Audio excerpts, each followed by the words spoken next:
వెంకటేశాయ. మంత్రమహిమ కార్యక్రమానికి స్వాగతం, సుస్వాగతం.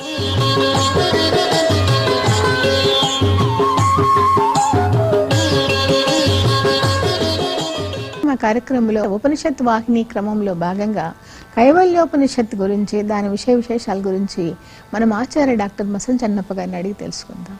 నమస్కారం గురువు. ఈ కైవల్యోపనిషత్తు ఏ వేదానికి సంబంధించిందండి? ఈ కైవల్యోపనిషత్తు అథర్వ వేదానికి సంబంధించింది. ఇది ఎవరితో చెప్పారు? ఎన్ని శ్లోకాలు ఉన్నాయండి? అథర్వ వేదానికి మనకు బ్రహ్మ విద్య అని జ్ఞానకాండ. కాబట్టి ఇక్కడ కైవల్యోపనిషత్తులో గురువును శిష్యుడు ప్రశ్నిస్తాడు బ్రహ్మ విద్య గురించి. ఆ శిష్యుని పేరు అశ్వలాయనుడు. ఆ గురువు బ్రహ్మ, జ్ఞాన బ్రహ్మ ఋషి, బ్రహ్మర్షిని ప్రశ్నిస్తాడు. ఈ బ్రహ్మ విద్య కావాల్సిన యోగ్యత ఏంటి గురుగారు? ఇప్పుడు రెండు ఉన్నాయి. మనం బ్రహ్మ విద్యను ఆర్జించడానికి 3 విషయాలు తప్పనిసరి పాటించాలి. 1 శ్రద్ధ, 2 భక్తి, 3 ధ్యానం. అతడు బ్రహ్మ విద్యను ఆర్జించాలి అనుకున్నవాడు ధ్యానకుశలుడై ఉండాలి. అంటే ఏకాగ్రత కలిగి ఉండాలి. తెలుసుకోవాలన్న కోరిక గాఢంగా ఉండాలి. తర్వాత బ్రహ్మ విద్యను నేర్చుకోవాలనుకున్న వాడి యొక్క యోగ్యతల్లో ముఖ్యంగా భక్తి చాలా ముఖ్యమైంది. అదే కదా, ఎక్కువగా భక్తి చాలా ముఖ్యమైంది. ఎందుకంటే తపస్వాధ్యాయ ఈశ్వర ప్రణిధానాద్వా అని యోగ దర్శనంలో పతంజలి చెప్తాడు. అక్కడ ఈశ్వర ప్రణిధానాద్వా అంటే అర్థం ఏమిటంటే భక్తి అన్నమాట. భక్తి పరమాత్మయందు విశ్వాసము, సంపూర్ణమైనటువంటి విశ్వాసమే భక్తి. సర్వకర్మ ఫల సమర్పణమే భక్తి. కాబట్టి పూర్తి ఆత్మసమర్పణ చేస్తేనే కదా భక్తి అనిపించుకుంటాం. ఆత్మసమర్పణ అనేది భక్తి భాగం అన్నమాట. కాబట్టి అక్కడ మనకు ఈ బ్రహ్మ విద్యను నేర్చుకునే వాని యొక్క యోగ్యతల్లో ముఖ్యంగా ధ్యాన కుశలత, ఏకాగ్రత, తర్వాత భక్తి, తర్వాత మనకు శ్రద్ధ అన్నాడు. ఇది చాలా ముఖ్యమైనది. శ్రద్ధ అంటే దాని అర్థం సత్యనిష్ట అన్నమాట. అంటే సత్యమునందు అనురక్తి అన్నమాట. సత్యాన్ని ఒప్పుకోకపోతే కుదరదు. మామూలుగా ఇప్పుడు మనకు న్యాయదర్శనం ఏం చేస్తుంది అంటే 4 ప్రమాణాల ద్వారా సత్యాన్ని నిర్ధారిస్తుంది. ఇప్పుడు పరమేశ్వరుడు ఉన్నాడని చెప్పడానికి శబ్ద ప్రమాణమే ముఖ్యం. శబ్దమే ముఖ్యం. అతడు కనిపించాడు కదా, అతనికి ఆకారం లేదు కనుక రూపం మనం కల్పించుకున్నాం. అయితే సత్యనిష్ట ఒక ముఖ్యమైనటువంటి యోగ్యత అన్నమాట. అంటే సత్యాన్ని తెలుసుకోవాలి. ఇది సత్యం అనేది ఉన్నది. దాని యందు పరిపూర్ణమైనటువంటి విశ్వాసం మనకు ఉంటేనే ఆ సత్య సాక్షాత్కారం మనకు దొరుకుతుంది అనే ఒక ప్రగాఢమైనటువంటి ఆకాంక్ష అది శిష్యునిలో ఉండాలి. కాబట్టే ఇక్కడ మనకు శ్రద్ధ, తర్వాత భక్తి, తర్వాత ధ్యానం, ఈ 3 యోగ్యతలను మనకు ఇవి 3 ఉండాలి. అని ఈ ఉపనిషత్తు ఎందుకు ప్రశ్నోత్తరాల మీద సాగింది గురుగారు? మామూలుగా ఉపనిషత్తులన్నీ కూడా చర్చావేదికలే, ప్రశ్నోత్తర పద్ధతిలోనే ఉంటాయి. ఇప్పుడు ప్రశ్నోపనిషత్తు కూడా అలాగే ఉంది. బృహదారణ్యకోపనిషత్తు మనం తీసుకున్నాం అనుకోండి, దాంట్లో 10 మంది యాజ్ఞవల్క్యుని ప్రశ్నలు వేస్తారు. అందులో గార్గి కూడా ఉంటుంది, అతడు సమాధానాలు ఇస్తాడు. కాబట్టి ప్రశ్నోత్తర పద్ధతి చాలా మంచిది అన్నమాట. ఎందుకంటే అడగకుండా ఎవరు పెట్టారు అంటారు కదా. కాబట్టి గురువు అనేవాడు అడిగితేనే చెప్పాలి. పాత్రత ఉందా లేదా అని అనుకుంటాడు. పాత్రతను గమనించడానికి అతడు అడగాలి. అడిగినప్పుడు అతనికి పాత్రత ఉందా లేదని గమనించడానికి అవకాశం ఉంది. కాబట్టి గురువు దగ్గరికి ప్రాచీన కాలం లోపల ఎవరైనా ఈ బ్రహ్మ విద్యను నేర్చుకోవడానికి వెళ్ళినప్పుడు సమిత్పాణులై వెళ్ళేవాళ్ళు. సమిధలను చేతిలో పట్టుకొని తీసుకొని వెళ్ళేవాళ్ళు అన్నమాట. అంటే తప్పకుండా అతడు గురువు ద్వారా ఈ జ్ఞానాన్ని పొందుతాడు అని దానికి సూచన అన్నమాట. గురుగారు, దీంట్లో ధ్యానం గురించి ఏ విధంగా చెప్పారు? కొంచెం మన శ్లోకాలు కూడా చూసుకుందాం. అవును, ముఖ్యంగా ఎట్లా భగవద్గీత లోపల కూడా కృష్ణుడు చాలా చక్కగా చెప్పాడు ధారణ గురించి. పతంజలి యోగ దర్శనంలో కూడా చెప్పాడు. ఇప్పుడు ధ్యానం కుదరాలి అంటే ఆసనం కుదరాలి, ధారణ కుదరాలి. కాబట్టి ధారణకు ధ్యానానికి సంబంధం ఉంది. ధారణ కుదిరితేనే, ధారణ కంటే ముందు ఆసనం కుదరాలి. యమ నియమ ఆసన ప్రాణాయామ అన్నారు. కాబట్టి ఆసనం కుదరాలి. ఆసనం కుదరకపోతే ధారణ కుదరదు. శరీరం అనేది నిశ్చలంగా ఉంచకపోయినట్టయితే మనస్సు నిశ్చలంగా ఉండదు. మనస్సు నిశ్చలంగా లేకపోతే ఆ పరమాత్మ యొక్క జ్ఞానం ప్రవాహ రూపంలో ఉండే అవకాశమే లేదు. కాబట్టి మనకు ఆసనం ముఖ్యమైనటువంటిది, తర్వాత ధారణ చాలా ముఖ్యమైనటువంటిది, తర్వాత ఆసన ధారణల వల్లనే మనకు ధ్యానం అనేది కురుతుంది. ఈ ధ్యానంలో అనేకమైనటువంటి పద్ధతులు ఉండవచ్చు. చాలామంది ఏం చేస్తారంటే నిర్విషయం మనహ అనే ఒక సూత్రం ఉంది. అంటే ఏది లేకపోవడమే ధ్యానం అని అంటున్నారు కొంత. కానీ నిర్విషయం మనహ అంటే విషయం అనే శబ్దానికి అర్థం తెలియదు. చాలా చాలా తెలుసుకోవాలి కొంతమంది. విషయం అంటే ఏమిటి అంటే ఈ శబ్దాది విషయములు, శబ్దస్పర్శ రూపరసగంధములకు 5ంటికి విషయములని పేరు. ఈ ప్రపంచం విషయాత్మకమైందన్నమాట. మనం విషయలోలురం కావద్దు అంటారు. అంటే శబ్దస్పర్శ రూపరసగంధముల యందు అనురక్తి కలిగిన వాళ్ళం కావద్దు అన్నమాట. కాబట్టి ఇక్కడ నిర్విషయం మనహ అంటే ఈ శబ్దస్పర్శ రూపరసగంధములు ఉండకూడదు, కానీ భగవంతుని యొక్క చింతన మాత్రం ఉండాలి అని దాని యొక్క అర్థం అన్నమాట. అట్లా కాబట్టి ధ్యానం కుదరాలి అంటే తప్పకుండా ఈశ్వరుని యందు మనకు భక్తి ఉండాలి, తర్వాత శ్రద్ధ ఉండాలి, తర్వాత ఈ రెండూ ఉండాలి. ధ్యానం కుదరాలంటే ధ్యానానికి కూడా అర్హత కలిగి ఉండాలి. అటువంటి వాడే బ్రహ్మ విద్యను నేర్చుకోగలుగుతాడు. కొంచెం ఆ శ్లోకం చదువుకుందాం గురుగారు. వివిక్త దేశే చ సుఖాసనస్థః శుచిః సమగ్రీవ శిరశరీరః ఆత్యాశ్రమంతః సకలేంద్రియాణి నిరుద్య భక్త్యా స్వగురుం ప్రణమ్య హృత్పుండరీకం విరజం విశుద్ధం. చాలా బాగా చెప్పినాడు ఇక్కడ. మనకు ఇది సమం కాయ శిరోగ్రీవం ధారయన్ నచలం స్థిరః అని భగవద్గీతలో కృష్ణుడు చెబుతాడు. మనం ఆసనంలో కూర్చున్నప్పుడు శరీరాన్ని నిటారుగా ఉంచాలి, వెన్నెముకను ఉంచకూడదు, తలను కూడా ఉంచకూడదు, చాలా చక్కగా ఉంచాలని ఆయన చెబుతాడు. ఇక్కడ కూడా వివిక్త దేశే అన్నాడు. ఇక్కడ వివిక్త దేశ అంటే అన్నింటినీ విడిచిపెట్టిన దేశం అంటే ఏకాంతం అన్నమాట. వివిక్త దేశేచ సుఖాసనస్థః అన్నాడు. సుఖం స్థిరం సుఖం ఆసనం అన్నారు. అదే విషయం కైవల్యోపనిషత్తు చెప్తుంది. నువ్వు ఏ ఆసనంలో కూర్చున్నావో ఆ ఆసనం నీకు సుఖకరంగా ఉండాలి. సుఖం లేకపోతే నీకు ఆత్మసుఖాన్ని ఎలా పొందగలుగుతావు? పొందజాలం. అది శుచి సమగ్రీవ శిరశరీరః. శుచివంతుడమై ఉండాలి నువ్వు. అంటే అంతఃశుచి బాహిర శుచి ఈ రెండు కూడా పాటించాలన్నమాట. జలం అనేది మామూలు కాదు నిజానికి.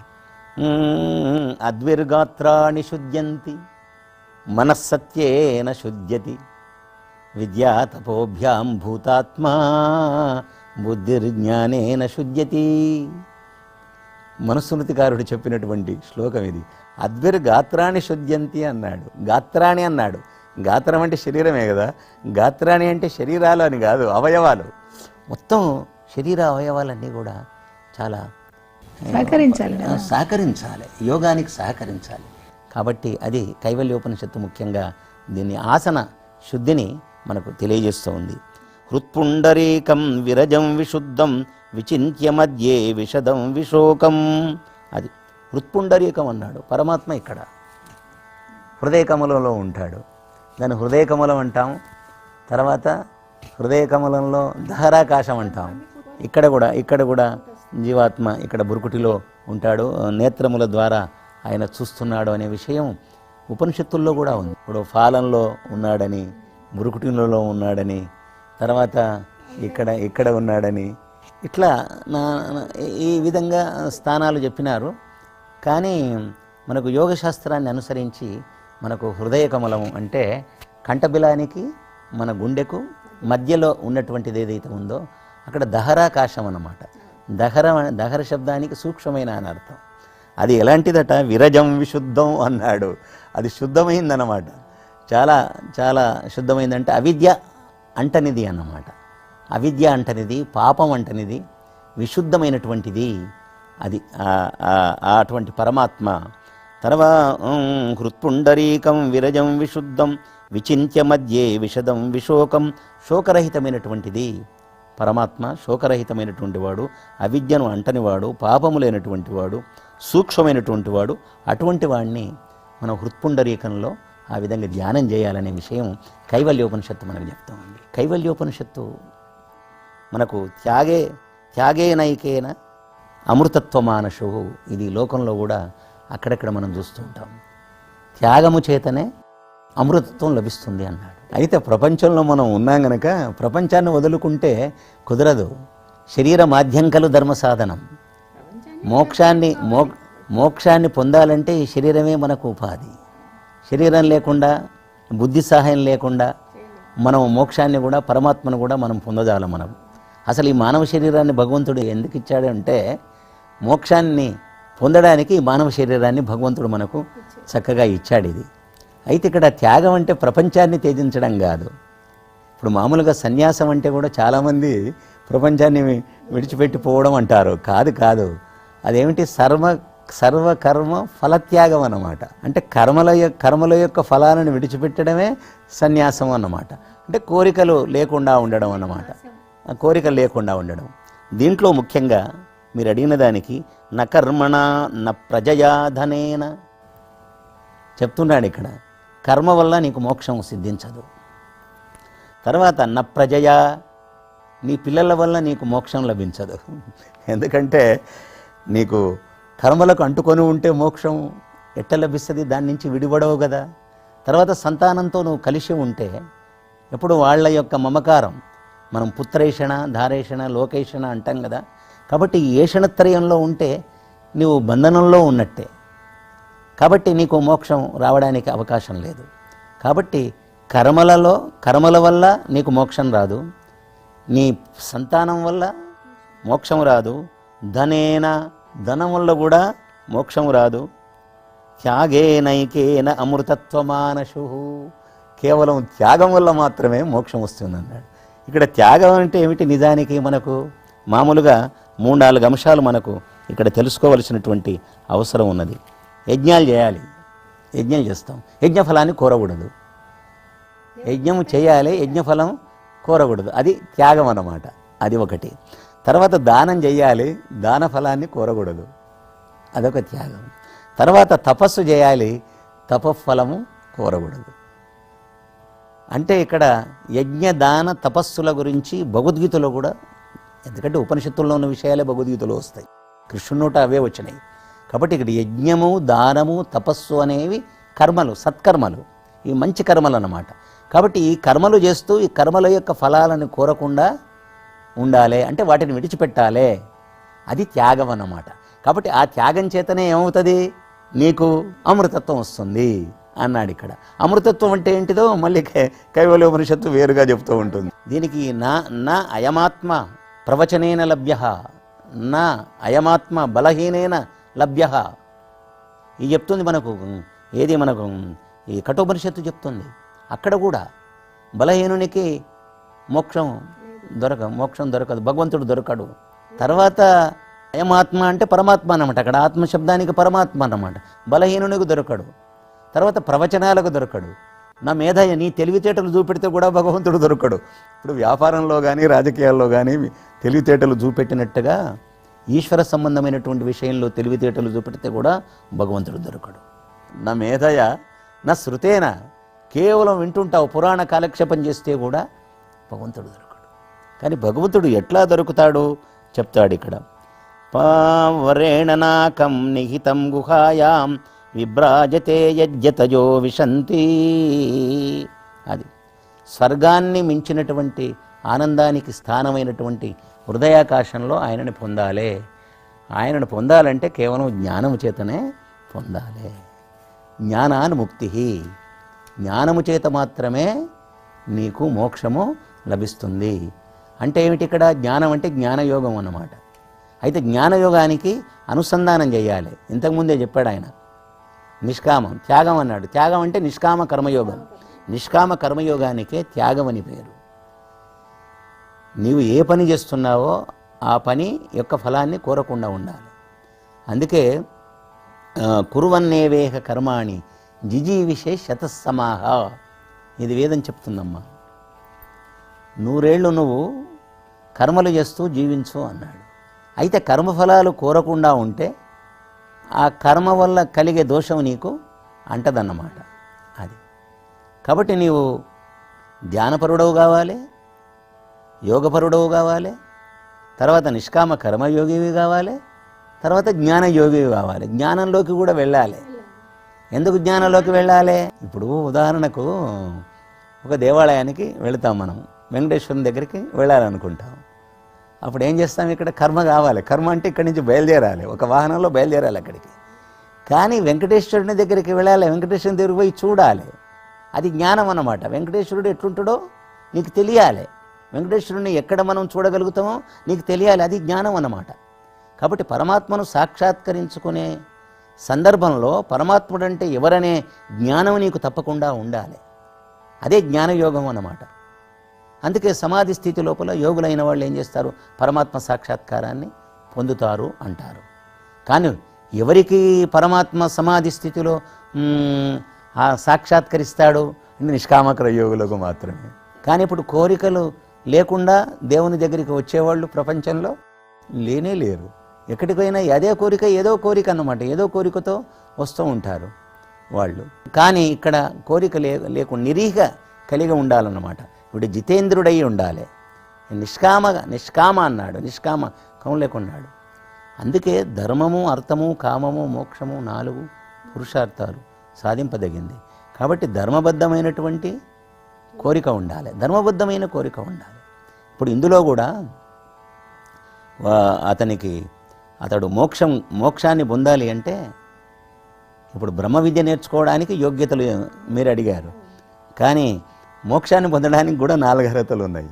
1 వివేకము, 2 వైరాగ్యము, 3 బ్రహ్మచర్యము, దాని శమదమాది షట్క సంపత్తి అంటారు. 4వది ముముక్షుత్వము. మోక్షం కావాలనే కోరిక కూడా ఉండొచ్చట. అది ఇప్పుడు కోరికలు ఉంటే భగవంతుడు దొరకడు, కానీ మోక్షం కావాలన్న కోరిక ఉంటే భగవంతుడు దొరకడానికి అవకాశం ఉంది. అందుకు వివేకం కావాలి. వివేకం అంటే వివిక్త జ్ఞానం అన్నమాట. అంటే ప్రకృతి పురుష వివేకం, ఆత్మానాత్మల జ్ఞానం. శరీరం కంటే భిన్నమైంది ఆత్మ, ఈ జీవాత్మ కంటే భిన్నమైన వాడు పరమాత్మ అనే జ్ఞానం ఏదైతే ఉందో అది వివేకం అన్నమాట. అయితే ఇంకోటి కూడా ఉంది. నేను చాలా తెలివి కలవాడిని, నేను బాగా చదువుకున్నవాడిని, నాకు వివేకం కలిగింది అని అనుకుంటే కూడా ఏమో భగవంతుడు దొరకడు, అహంకారం అవుతుంది.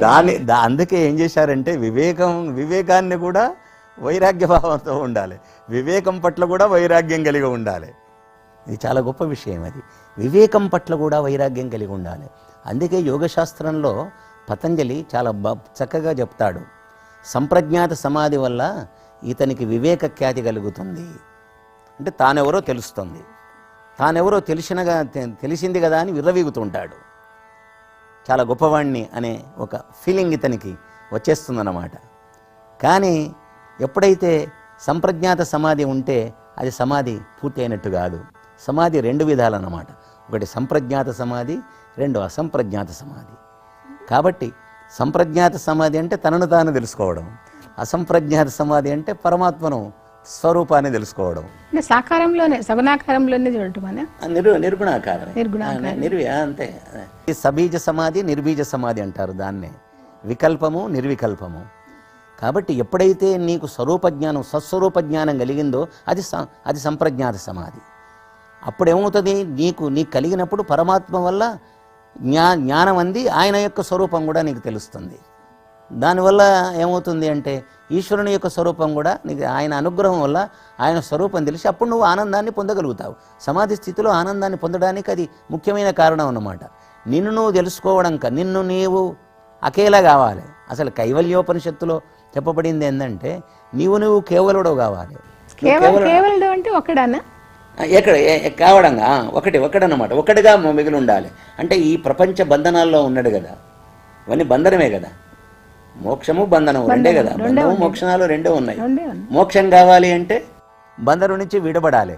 బంధనం నుంచి విడిపడితే ఏమవుతాడు? వీడు ఒకడవుతాడు, కేవలుడు అవుతాడు. కేవలుడు కావడమే కైవల్యం అన్నమాట. ఎప్పుడైతే జీవుడు ఈ ప్రపంచ బంధనాల నుంచి బయటపడి ఒకడుగా మిగిలిపోతాడో, ప్రపంచ బంధనాలన్నీ పోతాయి, వీడి కోరికలన్నీ పోతాయి, చేయవలసినవి ఏమీ లేవు. ఇప్పుడు వాడు కృష్ణుడు చెప్తాడు, ఏది జ్ఞానాగ్ని దగ్ధ కర్మాణం అంటాడు. జ్ఞానం తన యొక్క జ్ఞానము చేత కర్మలన్నీ దగ్ధం చేస్తాడు. అంటే కర్మలు ఏముండవు, కర్మవాసనలు ఏవే ఉండవు, ఏ సంస్కారాలు ఉండవు, పూర్వ సంస్కారాలు ఉండవు, వర్తమాన సంస్కారాలు ఉండవు, భవిష్యత్తులో మళ్ళీ జన్మ ఎత్తవలసినటువంటి అవసరం కూడా ఉండదన్నమాట. అది అప్పుడు ఏమవుతుంది, ఇతడు స్వస్వరూప జ్ఞానాన్ని పొందినటువంటి వాడై కేవలుడవుతాడు. ఎప్పుడైతే ఇతడు కేవలుడవుతాడో పరమాత్మ అనుగ్రహానికి పాత్రుడవుతాడు. ఎట్లా అంటే భగవంతునితో ఎప్పుడు మనం కలిసే ఉన్నాం. పరమాత్మ యొక్క స్వరూపం చెప్తున్నాడు ఇక్కడ. అచింత్యమవ్యక్తమనంత రూపం శివం ప్రశాంతమమృతం బ్రహ్మయోనిం తథాదిమధ్యాంత విహీనమేకం విభుం చిదానందం అరూపమద్భుతం. అరూపం, రూపము లేనివాడు, అద్భుతమైనటువంటి వాడు.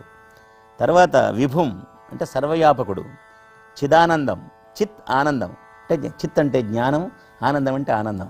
ఆయన సచ్చిదానంద స్వరూపుడు కాబట్టి ఎల్లప్పుడూ ఉండేవాడు, జ్ఞానమే స్వరూపంగా కలిగినవాడు, ఆనందమే స్వరూపంగా కలిగినవాడు.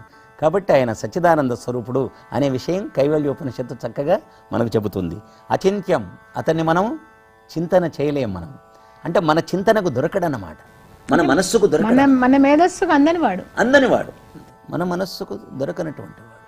అది తర్వాత అవ్యక్తం, అతడు వ్యక్తమయ్యేవాడు కాదు, రూపం లేదు కాబట్టి అతడు వ్యక్తమయ్యేవాడు కాదు. అతడు అనంతం, అంతము లేనటువంటి వాడు. మనకు ఇది చూడండి, ఏది నిత్య ఏది ఉన్నది చూడండి, సత్యం జ్ఞానం అనంతం బ్రహ్మ. పరమాత్మ అంటే సత్యం, పరమాత్మ అంటే జ్ఞానం, పరమాత్మ అంటే అనంతుడు, తర్వాత బ్రహ్మ, అన్నిటికంటే గొప్పవాడు. అనంత శబ్దం ఇక్కడ కూడా గ్రహింపబడింది. అచింత్యం, అవ్యక్తం, అనంతం, అనంతరూపం, శివం, శివంకరుడు అతడు. ఆనందమే అతని యొక్క స్వరూపం, మంగళకరుడు అన్నమాట. అది తర్వాత ప్రశాంతం అన్నాడు ఇక్కడ. శాంతం అంటే చాలా అక్కడ శం అంటేనే సుఖం. అతనిలో ఉన్నదంతా సుఖమే. ఆ సుఖం చాలా గొప్పది, అది అందరికీ ప్రశాంతత ఇస్తుంది, ప్రపంచానికే ప్రశాంతత ఇస్తుంది, యోగులకు ముఖ్యంగా ఇస్తుంది. అమృతం అన్నాడు. అమృతం అందులో లేదు, అమరం కదా, మృతి లేదు, ఆయన లేదు అంటే ఎల్లప్పుడూ శాశ్వతుడు అన్నమాట. అంతేకాదు బ్రహ్మయోనిం అన్నాడు అక్కడ. బ్రహ్మయోనిం అనే శబ్దానికి చాలామంది అర్థాలు రకరకాల చెప్తారు. బ్రహ్మయోనిం, బ్రహ్మ అంటే వేదము, వేదములకు కారణమైన వాడు. యోని అంటే కారణం తల్లి, తెలుసుకునేవాడు. భూతయోని అనే పదం కూడా ఉంది ఇందులో. భూతయోని అంటే పంచభూతాలకు కారణం, పంచభూత నిర్మితమైనటువంటి ప్రపంచానికి కారణం కాబట్టి భూతయోని. తర్వాత బ్రహ్మయోని. ఇక్కడ బ్రహ్మయోని అంటే బ్రహ్మశబ్దం ఏదో బ్రహ్మ అని సరస్వదేవి అట్లా చెప్పుకోవడానికి వీల్లేదు. బ్రహ్మశబ్దానికి వేదం అని అర్థం అన్నమాట. కాబట్టి వేదానికి కారణమైనటువంటి వాడు పరమాత్మ అని చెప్తున్నాడు. ధన్యవాదాలు గురువు గారు, చాలా బాగా చెప్పారు. ఇది ఈనాటి మంత్రమామ కార్యక్రమం. ఓం నమో వెంకటేశాయ. విభుం చిదానందమరూపమద్భుతం. ఎంత చక్కగా మిగతా ఉపనిషత్తులు ఏ విధంగా వర్ణిస్తున్నాయో అదేవిధంగా ఇక్కడ కూడా ఈ ఉపనిషత్తు కూడా ఇలాగా చెప్తుంది. ఉమా సహాయం పరమేశ్వరం ప్రభుం. ఉమా సహాయం అన్నారు. ఇక్కడ ఉమా అంటే మామూలుగా పార్వతీ, ఇక్కడ బ్రహ్మ విద్యకు ఉమా అని పేరు ఉపనిషత్తుల్లో. ఆ విద్యా సమేతుడు కదా పరమాత్మ. బ్రహ్మలో ఏముంది, బ్రహ్మ విద్య ఉంది. ఆయన విద్యా సమేతుడు కదా, జ్ఞాన సమేతుడు కదా, జ్ఞాన స్వరూపుడు కదా. కాబట్టి అక్కడ ఆ శబ్దానికి అదర్థం అన్నమాట. ఇక్కడ ఈ అర్థం పౌరాణికమైనటువంటి అర్థం కాదు. అక్కడ పరమేశ్వరం అంటే చాలా సూక్ష్మమైనటువంటి వాడు అతడు, భగవంతుడు పరమేశ్వరుడు. ప్రభుం త్రిలోచనం అన్నాడు ఇక్కడ. శ్రీ అవధూతాశ్రమము బోధానంద సత్యారామూర్తి ఆర్యుల గోసేవాశ్రమము మరియు వృద్ధాశ్రమము పడాల. ఆశ్రమములో గోసేవ, గోవుల దానము స్వీకరించుట, మీ నవగ్రహ దోషములు పోవుటకు గోపూజ చేయబడును. మూలికా వైద్యము, గోపంచగవ్య వైద్యము చేయబడును. యంత్రములు, తావీదులు ఇవ్వబడును. శాంతి హోమములు చేయబడును. మీ ఆత్మీయుల పుట్టినరోజు, పెళ్లి రోజు మరియు వర్ధంతి వంటి ముఖ్యమైన దినములలో గోసేవ లేదా అన్నదానం చేయదలిచిన వారు సంప్రదించండి. మా వృద్ధాశ్రమంలో ఖాళీలు కలవు. చేరదలిచిన వారు సంప్రదించండి. శ్రీ శ్రీ శ్రీ స్వామి బోధానందగిరి శ్రీ అవధూతాశ్రమము అయ్యప్ప స్వామి గుడి దగ్గర పడాల తాడేపల్లిగూడెం 2. Cell numbers 7981356374 9618034 138.